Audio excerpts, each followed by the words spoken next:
Hi, I'm Dan, And I'm Matt. and welcome to Nerd Dump. Welcome to Nerd Dump. Today we're going to talk about video games that Honest. still hold up, and video games that still have a soundtrack that holds up. A carefully curated list of games. Yes, Classics, carefully if you will. curated. Stuff older than a few years ago. Stuff that's not high definition. Things that we grew up with. That's right. That you grew up with. Or Right. you didn't. Now, let's sing the song of Nerd Dump.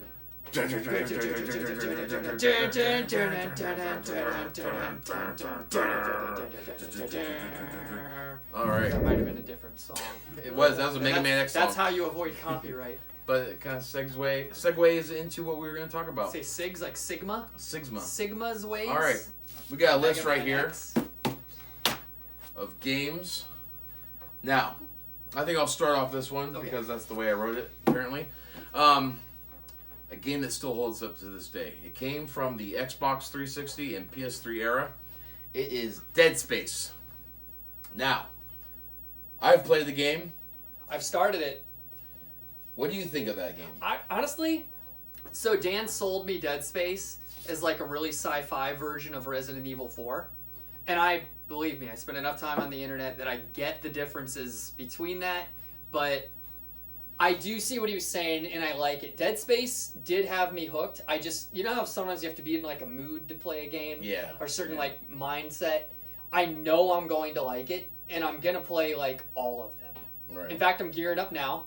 I'm looking to get myself like a copy of the trilogy, and I know it's one of those if I just commit. I know there's more games than 3, but I'm just saying the core ones. I know I'll probably have a really good time with it. I think it really holds up well because of the graphics in it. Now, Yeah, it did look good. The PS3 and Xbox, they were able to make this game look really well on.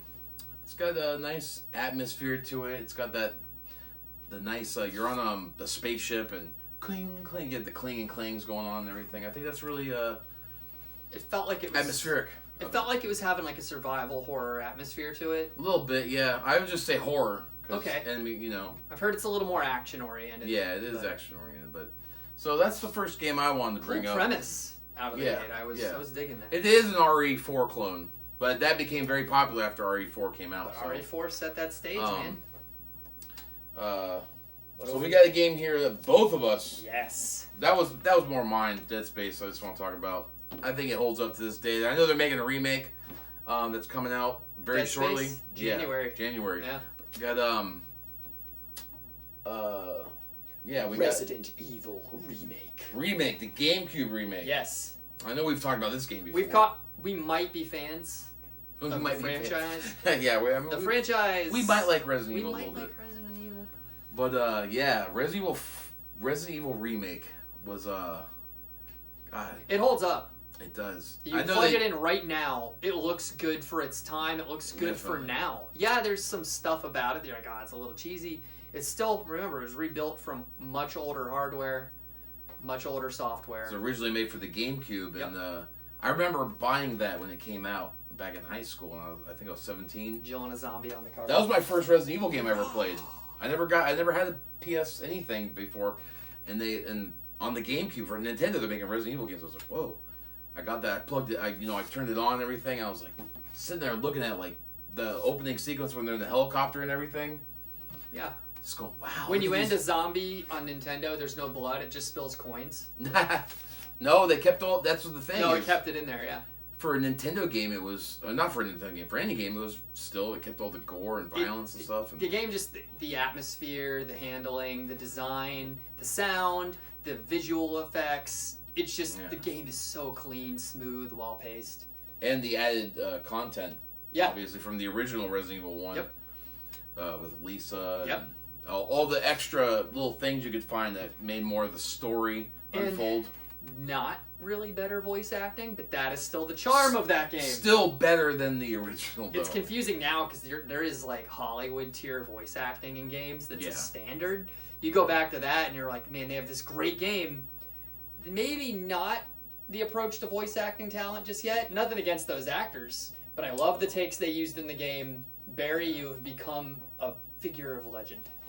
Yeah. You almost became a Jill Sand. What's the PS1 PS1 hands look like? Where's Do like it. they're like, hey, take me an this. item. Yeah, take this. Oh, Or thanks. they would either stick it right behind their back or Yeah. just right here, and the thing would be gone. They still do that in games. Yeah, I'm waiting for any game like Legend of Zelda. Every single thing your character collects needs to be visual on their person, Oh, and like- I'm waiting for a game to do it. If you have like 6 swords and 2 shields, I want to see your character trying to navigate that. Isn't it weird? A side note on that: when you're playing a Zelda game and you have the iron boots, and then you put them on the sync, but wouldn't you have them on your person Yeah, already? you would have them. Where are they? Is it Yeah. because you put them in your backpack or on your belt? They're not gonna weigh you down. That's what I want to know. It makes me think that it's magic and they magically appear. You know what I mean? I don't know.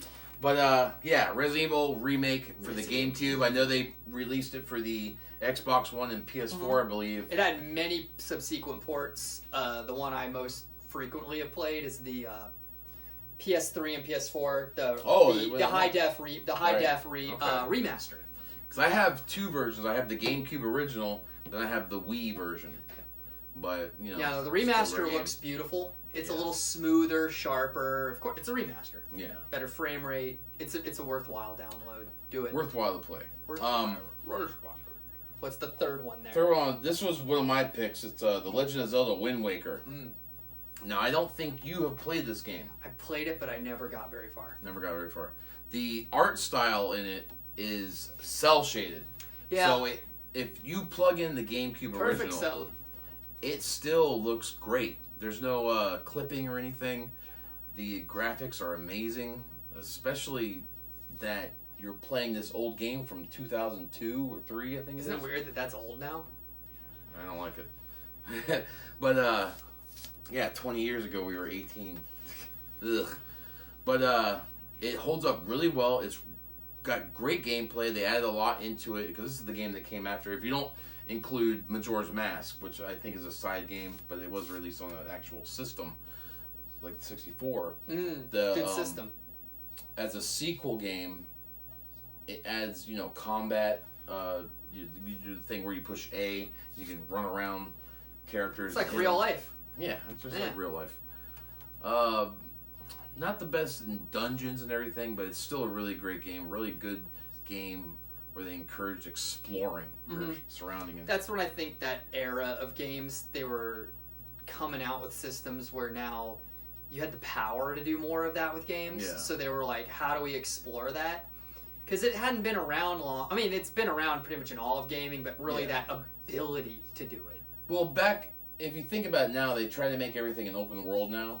There's Yeah. a lot of games where they do that. It's a good system if you can make it stick the landing. Yeah, but I think back then, although I don't like saying that, they had this fine line between open world and linear. That Yeah. They kept exploring, and then everything's just open world now. I don't know. I'm like drifting away from the. You're field. drifting Yeah, away. I'm like slowly Think you drifting push away yourself as back? we talk.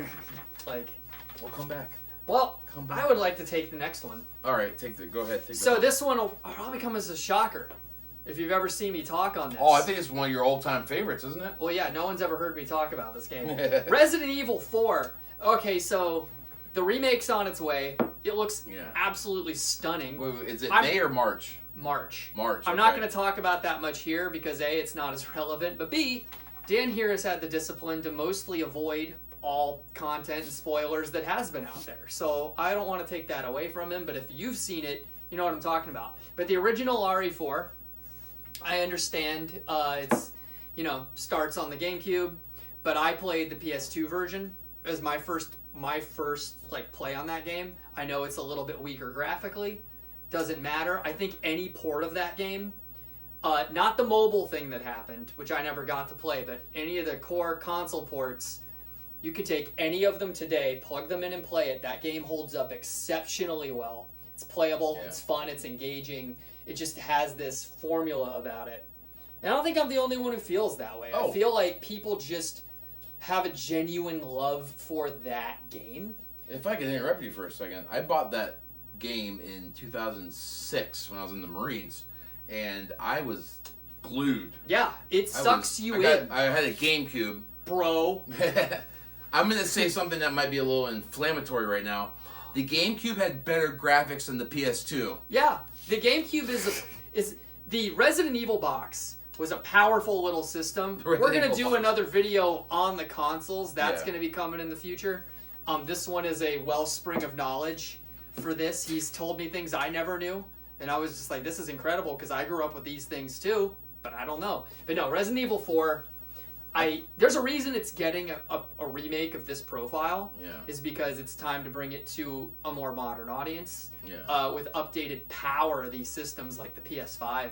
It's but do you remember the it was almost like a shock to me when I put that game in for the first time, and you're at this behind the shoulder third, and I'm like, whoa, which that's never been cloned. Different. Yeah, no one's ever done that. No one's ever cloned that game. No one's ever cloned Resident Evil 4. No, it didn't inspire anybody. I was just shocked by the way the game was, and I wasn't used to it. It was so fun.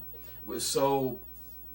I got so invested in the game. It's so balanced too. The only thing I have to say about it that takes me out of it a little bit is the button commands. We've talked about this before. Quick time events or things like them. But I think those have come and gone, and they've incorporated them well in the games. But Resident Evil 4 is one of those pioneers, one of those games that Capcom made a good game. They put maybe a little too much of that in there. Yeah. But they've incorporated it well into future games. I feel like, not to go too far on the topic, I feel like they did a good balance for that. But rumor is on the new one, they've minimized that. So, people of your opinion, where it's like a little too much, I guess that's good news for you. Apparently, they won't be in the cutscenes this time, so while you're sitting back, like, let me get a snack, let me watch what's happening, you won't get a sudden QTE pop-up that kills you in the game. Well, take a sip of your drink while you're playing, and then you die. Yeah, well, I can't confirm this, I have to do more research, but I've been playing the HD remaster of that game in recent years, which is a cleaner, it's a faster frame rate. Supposedly, that also accelerates the QTEs. Okay. So if that's true, please let us know in the comments if you have information on that. But if it's also true, I picked up older copies of that game and felt like they were agonizingly slow and easy to handle, which might explain it because I've been playing on a faster version of the game, if that's true. We're also, on the subject of Resident Evil 4, we're going to do a... Resident Evil 4. In March. We're going to do a video as soon as the game releases, because Matt here is going to gift me for Woo! Christmas, late Christmas present with Resident Evil 4 Remake. We're going to play it on launch. So what we're going to do is play... I got the GameCube version. Yeah. I'm going to play that one. I've also got the PS2 version. Matt's going to borrow that. We're going to play them together. At the same time, we're going to do a review on that, and then we're going to put it up against the remake. Yeah, no, it's going to be a good one. I know every other channel is going to be doing that, but you want to watch this one. Right. All 81 of you. Because wait, no, and we appreciate you for it very much, for real. Anyway, we got to get moving. All right. So did we agree on this last one? This was on my list, I think. But this was Star Fox 64. Star Fox 64. Gee, I'm co-hosting with Dan. How swell. I'm drinking tea. I don't think... How much do we need to sell this game in terms of holding up? If you played Star Fox 64, the original version, it's just great. Voice acting? Right? Yeah, on the cartridge. It phenomenal. You know what? Really took me aback about Star Fox 64. If you plug that game into the cartridge and plug it into a 64 console, it is a smooth game. Your controls are tight. Yeah, it's not buggy. It's not glitchy. There's never too much on the screen for the system to handle. No, it paces well. It handles well. The story is sharp. It's clean. The voice acting is surprisingly good. I only say that because at the time, it's a swing or miss thing. What was that, 97? Yeah. It's like 96, 97. But the game is so fun. It's immediately like it throws you in, but within 5 minutes, 10 minutes, you got a grasp on the characters, the story. It makes sense to you, and you know what you're up to. It's great. But if we compare it, Mega Man 8 and Mega Man X4 came out around the same time that had terrible voice acting, and this game actually has really good. I mean, it's not amazing, but it fits the game, the atmosphere, and everything like that. I don't know. Star Fox 64 rocks. Yeah. It's amazing. Play it. If you can't get your hands on a 64 version, you have another way to play it, that's cool. do it. But if you can play it with a cartridge, there's a certain satisfying feeling to it. Just that plugging in and the secrets. You have to do secret ways to beat the levels. In Mission that game. accomplished versus mission complete. And we're talking about it holding up. The graphics aren't that bad if you plug this game in. They also did a remake, or they redid it Remaster? for the 3DS. Okay. And so they cleaned it up, just like the Ocarina of Time 3DS one they made. This time Link carries his iron boots. Yeah, no, he doesn't do that. But in this Star Fox 64 3D version, they cleaned up the graphics a little. They added some more stuff. But Of course. They didn't have to do too much, though. That's how well the game... The game was a well-delivered product. If you bought it at shelf price way back in the day, it was probably very worth it. I think we did. My mom might have grabbed it, yeah. But still, no, that game, phenomenal to this day.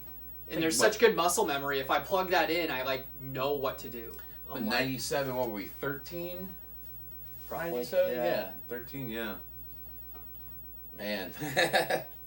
I remember getting that game. It was a... Games that hold up. Stuff that's just worth looking into and playing. Just, hey, if they were great back then, they're great now. A little short synopsis? Yep. All right.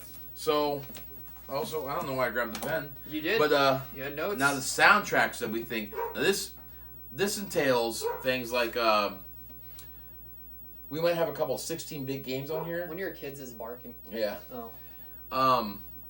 But we think that the sound quality is great. I think one of them might be in the background. Well, yeah, so with this, we put the idea together to be kind of the credentials are a mixture of obviously personal opinions, but what we kind of perceive from the gaming community too, about games that they have a way of staying with you, but there's different reasons for that. Take, for example, classic Super Mario World. It's such an identifiable and iconic theme and OST to so many of the levels and design. You get those songs stuck in your head. And that's a credential to something that holds up. But is that a personal opinion or not? We'll find out. But regardless, this is just things we found. Some of it's probably pretty on the nose. Some of it might be some surprising topics. We'll find out. Our subjects. Yeah. So first on the docket. Yeah. We both agreed definitely on this one. Yep. Mega Man X for the SNES. It's just if you haven't played this one, you're missing out. Play it at full volume. 16-bit music that never gets old. Nope. I challenge you to not like this soundtrack for this game. I think we, featuring it back here. I have it plugged in the old Super Nintendo here. But, no, it's so good. It's got that kind of hard rock style to it. Just, It's a game we both still have. It's a good one. The soundtrack on it is always very catchy. It gets in. I think we praised the hell out of it. Was it the Boomer Kuwanger level? That's my favorite. That one I love. And the Sigma Fortress 1. Sigma Fortress 1. That one's my favorite. But Boomer Kuwanger in that one. Chill Penguin might be the easiest level. Not important. Well, that's your first level. You're supposed to technically in order, but yeah, you're supposed to. If you're a pro, you do Chill Penguin's level last. If you're a pro. If you don't want to get any of the power-ups or anything and just go through the whole game, you have to get that one. But yeah, the soundtrack in this one is really, really well done, especially for 16-bit. It's got that old Japanese style rock and roll in it. Just like the Nerd Dump theme. Yeah. Yeah. All right. What's our next one? This one was more from your list, I think. This was more. The Legend of Zelda: Twilight Princess. Ooh. Now, everyone calls this Ocarina of Time 2.0. I'll kind of agree with them on that. Ocarina set a bar, man. It did. But then they came out with Wind Waker immediately afterwards, which people were really upset about, which kind of helped the GameCube. But, because it was too childish. Don't speak badly of the Resident Evil box. Twilight Princess had a very... Where did I hear that? I don't know. Sorry, that's a reference from something somewhere. I've heard it from Avalanche reviews before. Oh, maybe. I think he's called that before. Oh, maybe. Good chance. He said the only reason he bought the GameCube was to play the old... Oh, that may be. I listened to a bunch of his shit. But, yeah. It's got a really good soundtrack to it, and a lot of the songs are very similar, but they change enough about them that it has a theme to it. A lot of the music has a theme to it. It's a really good soundtrack. Some of the songs make you actually feel things, or give you goosebumps. You ever got the goosebumps? No, I like that. element from sound design where you... So, this is going to say something about generational shifts, but growing up with the Legend of Zelda stuff, Nintendo and Power Rangers, this is more ocarina than anything, but am I the only person out there who, anytime I see Link with an ocarina, all I can hear is the musical motifs played by the Green Ranger when he tries to summon the Dragon Zord? Because that beep, beep, beep, right. that's what I see, and it's what I hear. It's in my dreams. It's in your dreams. But, I lost my train of thought on that one. Nope. Link could be the Green Ranger. You don't know. Especially, there's one particular song in the Twilight Princess when you're saving Midna after you defeated the first 3 dungeons, and you have to take her to get saved. That song that plays in there, this real kind of melancholic tune, and yeah, that's all I have to say about that. You should bring us into the next one too. All right, because I know this one was a big one. Oh, okay, this is another big one for me. It is a good choice. FZero X. It's not it's not like this, like it's this amazing soundtrack or anything. I think it's good. But for the Nintendo 64, very solid sound. It wasn't compressed as much, so you can hear the guitar work very well in it. It was a very metally rock and roll kind of soundtrack for the whole entire game. Yeah. And they also had a little voice in it, 2, 3, 2, 1. It had a style. Go! There was a style to it. Yeah, and then it gets rock music, the shredding guitar and stuff, and metal, and that's the only reason I love it. It's the last F-Zero game I ever owned, because I never got an opportunity to own the one on GameCube. They have left the F-Zero. It's so strange. It's a Nintendo original. Yeah. That they just abandoned. There has 20 years. They'll there bring hasn't it been back. another F-Zero game. It'll come back. But sorry. Uh-oh. No, sorry. I don't know. But it has a great just heavy rock and roll metal soundtrack to it that I just love, and it definitely brings me back to the late 90s. Like, this is nostalgic feel to the game. If anyone's young out there, I don't know if he'll do the same for you. Captain Falcon Punch! He didn't do that in the game. He did in our hearts. But, so yeah. I want to roll I think number Matt's 4 back to the end. Oh, because I can't undersell that. This is a game that you brought up in we should play. I want to roll it to the end. Let's do the number 5 first. All right, well, okay. Yeah. Star Fox 64. Star Fox 64, we already mentioned it. But we mentioned it in the games that hold up, but the soundtrack. It's not the most ultra identifiable musical pieces all the time, unless you really know Nintendo. But the ones that we have really do stick the landing. It's not just in terms of the game, but if you listen to them on your own, just as sound pieces, they sound amazing. They're just very good. And they feel like this good, solid adventure, high energy music, and I love that about it. I have all the well, there's only 2 of them. The multiplayer maps sounds always in my head. I just think of them. And what was it when you're on the one of the bases where when you're in freeform and the music starts playing when Star Wolf shows up? Oh yeah, I know what you're talking about. Yeah, their kind of entrance music for them. And then the going to Andros. Yep. Another iconic, I think, sound. They had a good job at making you excited about playing the game and going through basically a rail shooter. On-rail shooter. Well, yeah, I mean, they wanted to be their own thing in the vanity of, like, I mean, it's a cliche at this point, but Star Wars, a lot of other sci-fi and adventure, but they stuck the landing. And then musically, they did too. Again, at least for Nintendo's library, very, very much holds its own. And the songs don't sound compressed. No, it sounds good. Which was difficult for Nintendo at the time because they kept with the cartridge style of games. So, PlayStation 1 and the Sega Saturn were using CDs to... So, for the Nintendo 64 to make the songs sound so crisp and clean and memorable was... Is that why I couldn't play my CDs on my Nintendo 64? Did you break them? No, but they didn't fit in the cartridge by themselves. You didn't try to force them in, though, right? Well, I had to break the CD to fit it in there. Did it work? Yeah. Okay, good. Made noise. Did it catch fire? No, we were good. Okay. All right, now we got two things Matt really wanted to talk about here. The number 5. Oh no, I'm sorry. We went a little. I'll try not to be long-winded because I might have mentioned this game a couple times. A game I've never played before. He hasn't played it, so this one is apparently a niche audience, and apparently not a lot of people got to play this when it was actually just out on the PlayStation 2. God Hand, and again, can't undersell this game for a lot of reasons. A game that we brought up on My Friendship Play before. We should. It's a game. It's literally the definition of how do I explain this to somebody. The soundtrack is no different. The soundtrack is all over the place in the best way.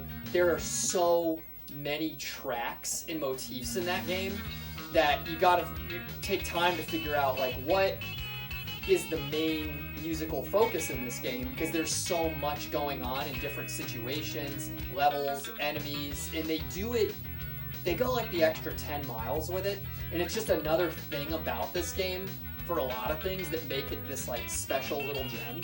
But the soundtrack particularly, because of how many things it does, makes it, again, I think it's like one of the number one things out there, because if you actually can get a hold of the soundtrack or get online, there's just some fantastic stuff on there. Some of it's hilarious, some of it's awesome, some of it's just like, this is just great, you know what I mean? It's easy to listen to, it's even better to play to. So, I'm looking forward to one day having a physical $300 copy of the game. And I don't recommend that because, you know, in the moments, any person could get angry at a game for difficulty, especially when the game gets more difficult depending on how well you're doing. I wouldn't have something you can physically break right in front of you because it is one of those games. Oh, okay. It infamously is not difficult. For me. No, I think you'd have fun, but you just got to go in going like, I'm going to have fun with this and take my time because it will get hard. I've got the anger issues. You'll be all right. All right. And then, yes, we had some honorable mentions. Here, Matt wanted to talk about two games in particular. I don't know if these were holds up or just all around. So, I would say both categories. Okay. Like, okay, I wanted to mention, I couldn't find a spot on the main list, but this one's going to be questionable. But Dino Crisis is a game that holds up well. Not really visually. It's not anything spectacular. Well, they tried to do 3D graphics with a PS1. They had 3D graphics, so the environments are all rendered in real time. It's not pre-rendered. Yeah, it's not pre-rendered. So not like the REs. So it does this. It does a lot of things well. It's a quirky game for sure. But if you were to go back right now, find an original PS1 version of this, or have it downloaded on your PS3 from like 10 years ago, like I do, you'd be like, this is very easy to play. And it's fun, it's challenging, but there's a lot of reasons to love Dino Crisis. Soundtrack is fine. I think it works. Atmospheric? Yeah, but it's nothing that stands out too intensely. And I also, that's the whole point of this fucking video, Matt. Well, no, that was games that hold I know, up. I'm playing. And then soundtrack-wise, again, Super Nintendo, Gradius 3, something about that game sucked me right in. Great soundtracks. Those shooter games like that? Yeah. Holy crap. They're fun. They're all good. I've never found... What would be the... I still don't know what Gradius is about. What would be the technical term of games like that? I guess they'd be like an arcade type of game, because they, like Gradius 3 plays... A side-scrolling shooter? It side-scrolls you against your will. Like, you can move around, but it's moving the level for you, and you're just taking out anything in front of you, looking for power-ups, and it keeps getting more difficult, moving faster. Oh, I know. It's like taking Star Fox 64 and turning it sideways. Kinda. And just moving up and down the chute. But the musical stuff that runs with it is just, like, great. I always remember being sucked into that game, like, this is just really catchy. It's like Life Force. Remember NES Life Force? I think. It's the same thing. I mean, there's a ton of games that are like Gradius or Darius Twin or like, you know, all those types of games. They're great. And I had one more honorable mention. But we didn't write it down in the thing. I know, go ahead. I know what it is. All right, this one does not fit in the credentials that we placed for classic games. But the reason I'm adding this is because in years' time, it will hold up. And hear me out. Alien Isolation, much more recent game. Again, not a classic yet, but it holds up really well. It's a game that put so much work into it when they made it. They made so much work into it, the devs, that give it 10 years, that game is going to look phenomenal. So, the game is fine now. Yeah. It'll hold up eventually. It'll hold up well. All right. Well, this wasn't a podcast about the future, Matt. It is going to be here in the future. All right. Yeah. So we're going to look back and be like, Matt was right. You just lied. He just broke the rules of the breakdown, but he was right. All right. Well, that's all of our games that we have Nerd dump. want to, nerd dump about. So join us next time. Do you have favorites, things that hold up well for you, musically or otherwise? Put them in the comments. Below the video. They can be the same ones we listed. Those are correct answers. Those are correct answers. There's no wrong answers unless it's wow, Call of Duty. Don't talk about Call of Duty, please. Hey man, some good Call of Duty out there. Not very good at it, but I am Dan, and I am Matt. Thank you for watching Nerd Dump Resident Evil.